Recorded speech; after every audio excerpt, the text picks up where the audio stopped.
Welcome to Underrated Cinema. The best movies you've never seen. Probably. I'm Vienna Thomas. I'm Tommy Gotham. Warning, spoilers coming. So, this week's movie was Night of the Hunter from 1955, directed by Charles Laughton and starring Robert Mitchum and Shelley Winters.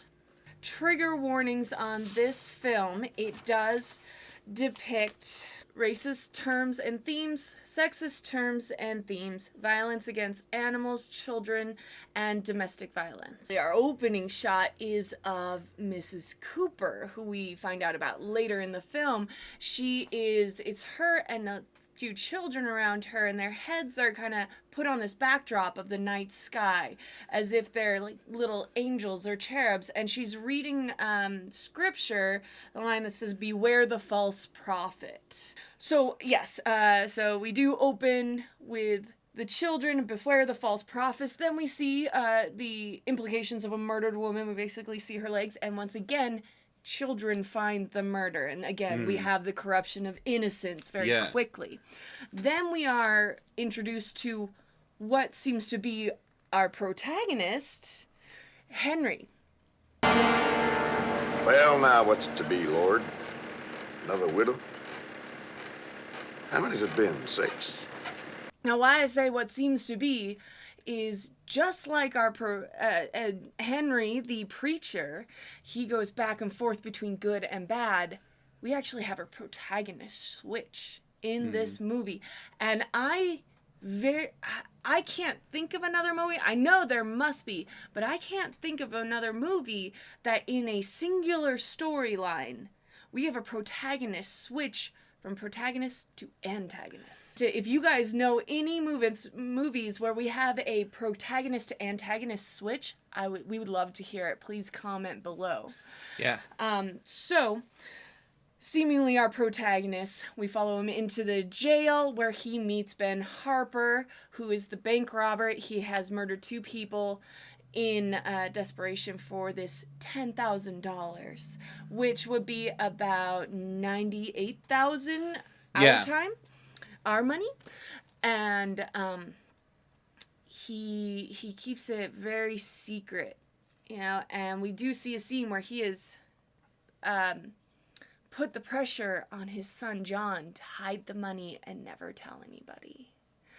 And so that's basically our first example of, adult situation being put on a child. And don't get me wrong, it's a great film, but that scene reminds me of any times like The Simpsons try to take on old films, and he's like, "Hey, I gotta hide this money. Where should I put it? Oh, I'll put it on a rock." No, they'd look for it. It's all very... They dig for it. Under a rock in the smokehouse? No. The bricks in the grape harbor? No, they dig for it. Sure. That's the place. Yeah, a lot of the acting is very much more like stage play, kind of Again, like thoughts spoken out instead of more internalized and stuff. But it's still really good. But that part cracks me up, and I think if you guys watch it, you'll see what I mean. So there is levity in this movie, whether it's due to the aging of it or whether it's intentional. We do have some breaks from the tension, even though it is a very intense thriller. Yeah.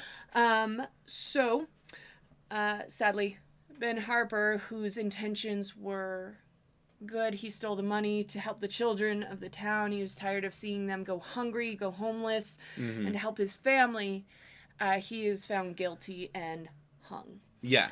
And so that's when our preacher comes out of jail and goes after his widow and 2 children, who he knows the money was never obtained, so it's got to be hidden somewhere. But he doesn't know where it is or who to ask. But he's going to figure it out. He's a very cunning character. So he rolls into town, and of course he's charming stranger. All the ladies are swooning. Yep. Even the little Pearl. Yeah. Because he's got a voice like honey, Like butter. And and he keeps preaching to the crowds and stuff, and there's this one scene where he's explaining his hand tattoos, and one is love and hate. Yeah, and he is like and they struggle, left and right and one over the other.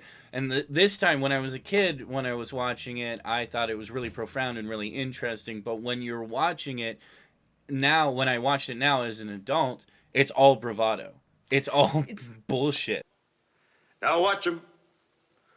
Old brother left hand. Left hand hates a fighting. And it looks like love's a goner. But wait a minute. Wait a minute. Hot dog loves a winning. Yes, sirree. It's love that won. And old left hand hate is down for the count.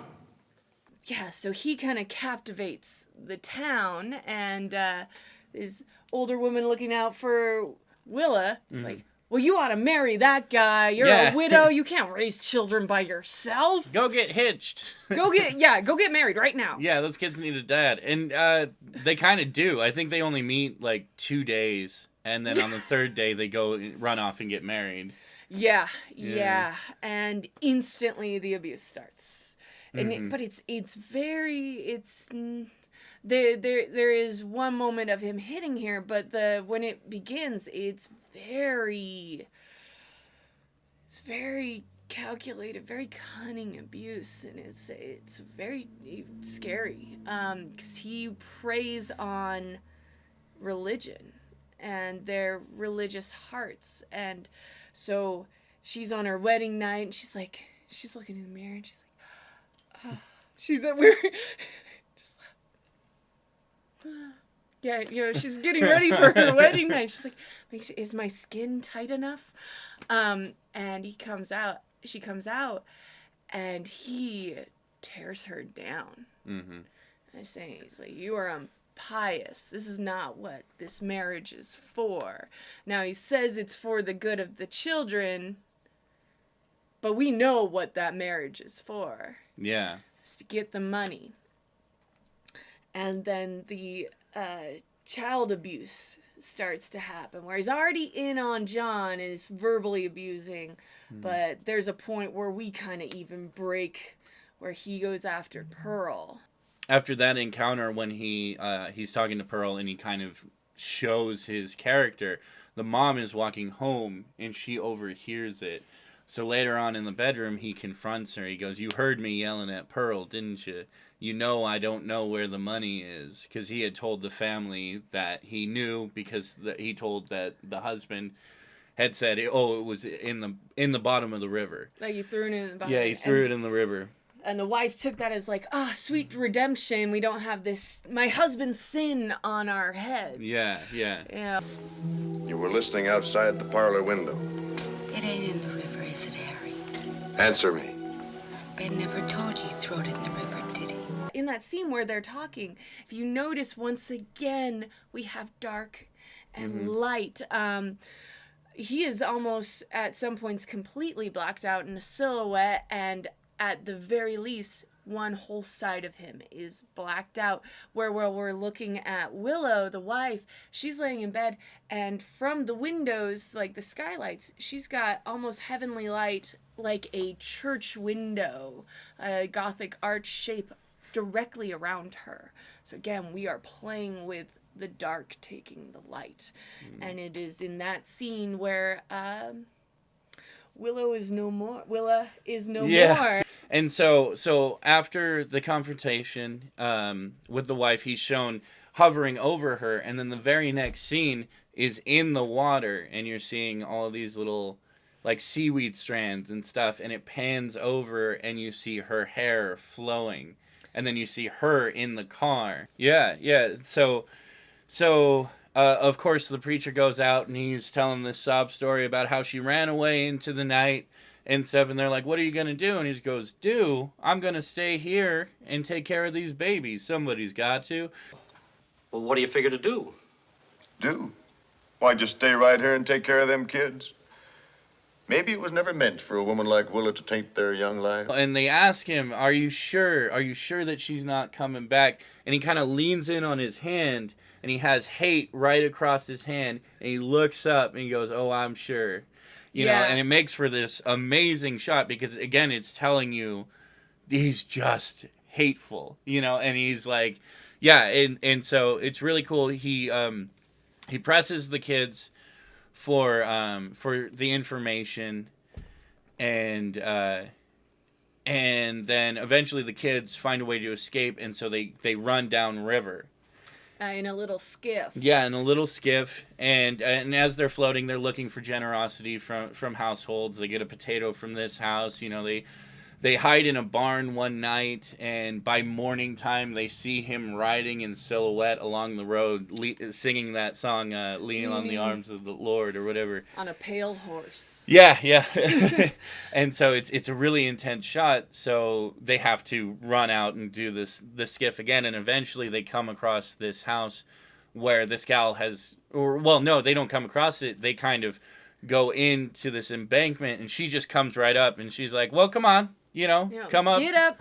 Yeah, let's go get you some food. Don't make me get a switch." And she actually does. She starts whipping him up.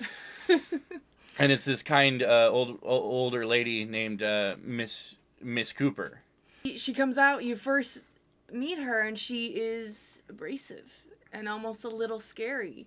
And she's a woman alone, but the more you see this character, the more she's the exact opposite. She is the other balancing side to the preacher. She's a vicious protector of these children. And she uses that in every benefit she can. Yep. Just like how the preacher uses this sweet, sugary honey to guise this viciousness beneath. Yeah, and so eventually he gets to the house, and he encounters Miss Cooper, and she has the children come to the front and stuff. And while he's talking, you can tell she's not buying She's sizing this guy up. Yeah, and so he tries to do his love-hate speech, and she interrupts him, like, right in the beginning of it. And she's not having it. Yeah, and so eventually the kids are like, or she's kind of playing into him to see what the kids would say, and he calls John over to give him a hug and stuff, and she goes, "Now that's your papa, mind your papa, be a good boy." And he finally breaks and he goes, "That's not my dad." And she looks at the preacher and she goes, and he sure as hell ain't no preacher either. He ain't my dad. No, and he ain't no preacher neither. Yes. Get off my land. Instant. I love it. And you could kind of tell she's like, it almost just took one look from John. She was like, no, I'm not leaving these kids. Just march yourself yonder to your horse, mister. Which is the exact opposite of all the other adults in their life. Yeah. That they've been telling. Well, he's such a great guy. He's so sweet. You need to stop misbehaving. You need to stop bothering him and pestering him. No one will listen to John. No. Except for Miss Cooper. So she chases him off her property. And he literally just, all guys is gone. Now he's angry. And he tells her, he goes, that's fine. I'll be here tonight. I'll come back tonight. So, yeah, we set up for that shot, and we see her holding a shotgun, and we see him outside. And he starts singing the song, Leaning on the Arms of the Lord. It's about the third or fourth time we hear it throughout it. But she starts singing with him. So we see, again, the dichotomy that they're opposites of these ideas. She is love, he is hate. Leaning on Jesus, leaning on Jesus, safe and secure from all alarms.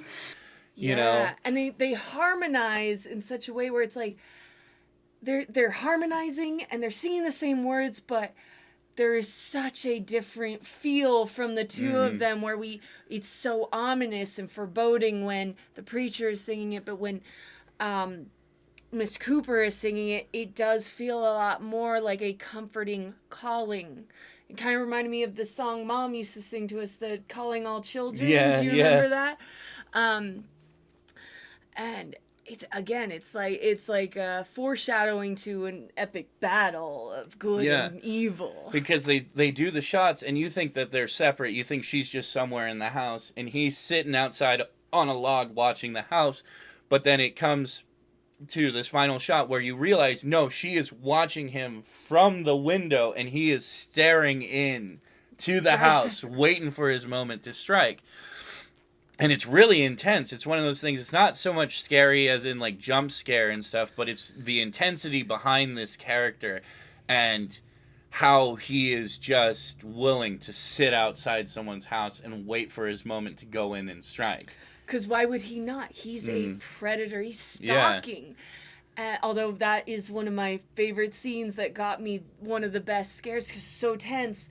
We have Miss Cooper silhouetted and the lighting is coming from outside so we can see him sitting on the log. So we can see both of them. I believe you said it was Ruby? Yeah, or Ruth. Ruth. I think. She comes in with a candle, so then we have lighting in the foreground. We can't see through the screen anymore. And Miss Cooper kind of scolds her, "What are you doing skulking around the house in the middle of the night? Put that candle out." Put the candle out. He's gone. Yep. Instantly. And we're just, oh no. Yeah. I like verbally had a cry out at that moment. Yeah, so yeah, it's a great film with some honest intensity that holds up today because it's written very well and it's acted excellently. Yeah. Yeah, I would say, though we have some trigger warnings and we have racist and sexist terms, it is all turned around to show it's like in the beginning, it's a little questionable, but by the end, all of these characters that are putting out this are proven to be, essentially wrong. Yeah. The antagonists. We akin the preacher to the owl as this predator. Mm-hmm. If you were a predator, what animal would you be? Ooh, Kyle, I'm lazy, so maybe something that I could just sit on my prey and just eat them or something. Ooh, I know there's animals that do that. Oh, you'd probably be like a giant snake, incredibly slow moving. Ooh. You only move real fast for like a few minutes. You eat and you digest for like a month. That'd be cool. Yeah, I'd be down for like an anaconda. I'll be a big old fat anaconda. I think you'd be an awesome anaconda. What about you? I always like to say like a big cat, but I don't know if that's... Honestly, I think more so fox. Okay. Because they can be very fierce and very vicious, but they also can be incredibly goofy and clumsy at the same time. Yeah. I feel like that works for me very well. Anaconda will work real well for you. Yeah, let us know your what kind of predator you would be in the comments. And be sure to join us next week for Cabin in the Sky. It's an awesome musical, all-black cast. Yep, really, really amazing talent on it, and some songs that just get stuck in your head. Amazing. Thank you. And don't forget to like, subscribe, share, and comment. We want to hear your answers to our questions. And we want to know if you have any underrated gems yourselves. Please post them and on our YouTube channel or on our Facebook or even Instagram we're working on. Instagram, yep. Mm-hmm. Okay. Awesome. Thank you. See you next week. Bye.